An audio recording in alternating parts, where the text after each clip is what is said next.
Hello guys, welcome back to my YouTube channel Rishi Labs. In today's video, we will see how to start Jupyter Lab. Okay, so let's get started. For this, you'll require a CMD.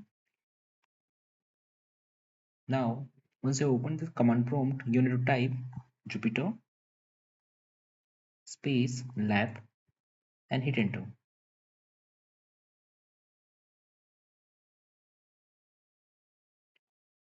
So this is going to start the Jupyter Lab for you. Okay, and that's how the interface of the Jupyter Lab looks. This is the launcher window. Okay, if you select this, it is going to give one more launcher. Okay, over here you can create a notebook, you can access console, there are other terminals. Okay, if you select this, it is going to open a new ipynb file, that is a Jupyter notebook file. On the left hand side you get file browser, you can start stop kernel.